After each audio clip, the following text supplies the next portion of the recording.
Hi hello నమస్తే welcome back to our channel.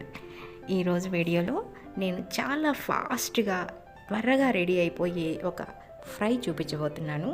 అదే అరటికాయ తాలింపు. దీనికోసం నేను 2 అరటికాయలు తీసుకున్నాను. వాటిని నీట్గా ఈ విధంగా పీలర్తో పీల్ చేసేసి ముక్కలుగా కట్ చేసి ఈ విధంగా వాటర్లో వేసి ముందుగా రెడీ చేసి పెట్టుకున్నాను. నెక్స్ట్ ప్రాసెస్లో ఒక బాండల్ పెట్టుకొని 5 స్పూన్స్ ఆయిల్ వేసుకొని కాగాక కొంచెం ఆవాలు వేసుకోవాలి. తర్వాత కొంచెం జీలకర్ర వేసుకోవాలి. తర్వాత కొంచెం పోపు దినుసులు వేసుకోవాలి. ఇవన్నీ కొంచెం వేగాక ఒక 4-5 వెల్లుల్లి రెబ్బలు బాగా దంచుకొని దాన్ని ఆయిల్లో వేసుకోవాలి. ఇది కొంచెం ఫ్రై అయ్యాక కొంచెం కరివేపాకు వేసుకోవాలి.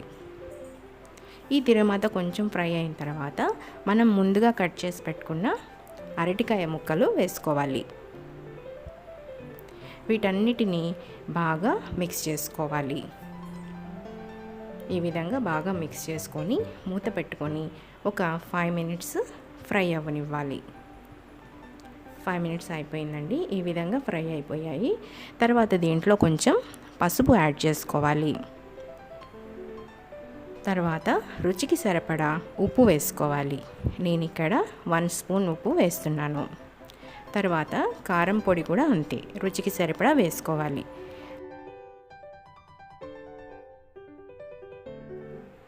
ఇప్పుడు వీటన్నిటిని బాగా మిక్స్ చేసుకోవాలి. ప్రతి పీస్కి ఉప్పు, కారం, పసుపు అన్ని సమపాలల్లో కలిసే విధంగా దీన్ని మనం కలుపుకోవాలి. ఈ విధంగా కలుపుకొని ఒక 5 మినిట్స్ దీన్ని ఇలాగే బాగా ఫ్రై అవ్వనివ్వాలి. పీసెస్ ఒకదానికొకటి అంటుకోకుండా కలుపుతూ ఉండాలి. ఇక ఫైనల్గా శనగల పొడి యాడ్ చేసుకోవాలి. ఈ శనగల పొడి ఎలా చేయాలో నేను నెక్స్ట్ వీడియోలో క్లియర్గా చేసి చూపిస్తాను. శనగల పొడి అంతా అన్ని ముక్కలకి కలిసే విధంగా ఈ విధంగా కలుపుకోవాలి.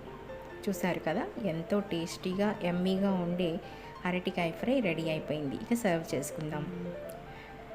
ఇది సైడ్ డిష్గా సాంబార్కి, పప్పులకి, రసంకి చాలా బాగుంటుందండి. మీరు కూడా ఒకసారి ట్రై చేయండి. మీకు ఎలా వచ్చిందో నాకు కమెంట్ చేయండి. ఈ వీడియో కనుక మీకు నచ్చినట్లయితే లైక్ చేయండి, షేర్ చేయండి, సబ్స్క్రైబ్ చేయండి. Thanks for watching.